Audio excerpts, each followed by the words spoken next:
parks are meant to be fun, right?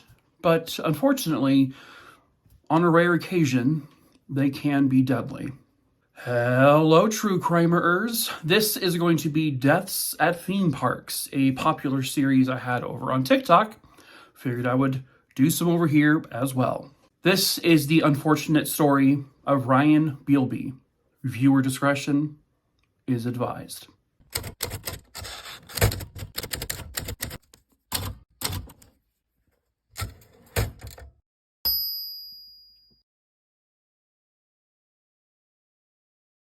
This is the Worlds of Fun amusement park, which is located in Kansas City. It opened on May 26th, 1973. The theme of this particular amusement park is Around the World in 80 Days by Jules Verne. As of today, it is 235 acres large. It has a total of 47 attractions, which includes 7 roller coasters. One of those roller coasters would be the Timberwolf. The Timberwolf is currently one of only 2 wooden roller coasters there at Worlds of Fun. Something you will never in 6 billion years ever catch me on. You could give me $50 million. I don't think I would do it. I am petrified of roller coasters. This ride in particular opened in April of 1989, and it is considered the oldest roller coaster that is still intact at Worlds of Fun. The highest point of this ride is 100 feet. The largest drop is 95 feet. Jesus H. Criminy. The track is 4,200 feet, and its top speed is 53 miles per hour. Oh, that's the same speed everyone here in Arizona drives on the freeways. Yeah. The ride lasts about 2 minutes and 10 seconds or so. It consists of 2 separate trains. Each train has 6 cars, and you can get 24 people on each train. It is a very popular ride. It is very well beloved, and I've been playing a clip of the coaster itself.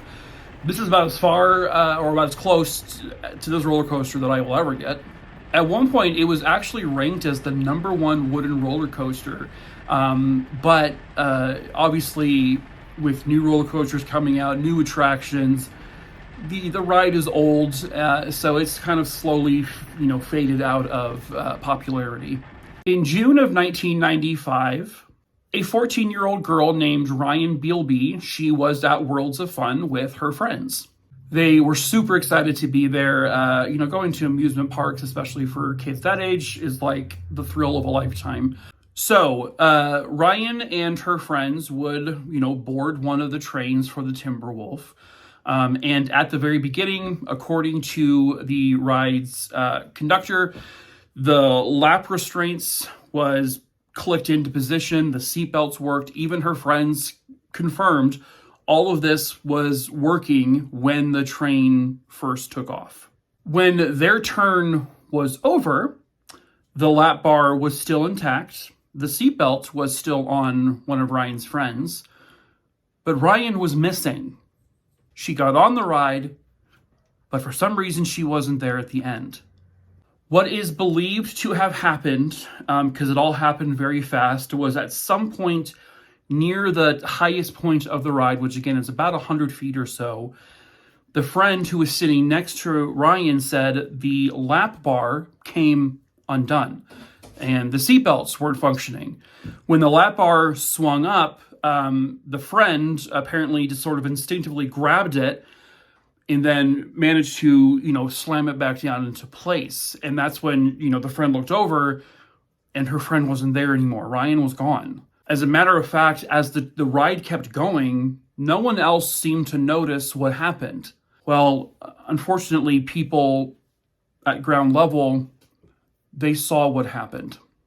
Ryan Bielby, at one point, they said they saw her basically fall from one of the highest points of the coaster and fall onto the concrete below.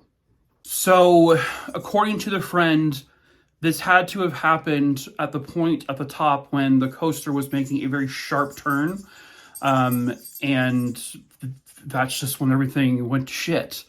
At the very end, they they confirmed the lap bar, the seatbelts were all still working properly. And the only way to get the lap bar to lift up is with a special tool. So they have absolutely no idea how this lap bar came up and how her seatbelt came undone. There's no way that her or her friend would have been able to undo the lap bar. So something malfunctioned. Something was not working. And a very horrific tragedy took place because of it. This wasn't the first incident with the Timberwolf, because actually 5 years prior, in 1990, the two trains that were made up the ride, they collided and it injured 38 people. No one died in that situation, but a lot of people were severely hurt.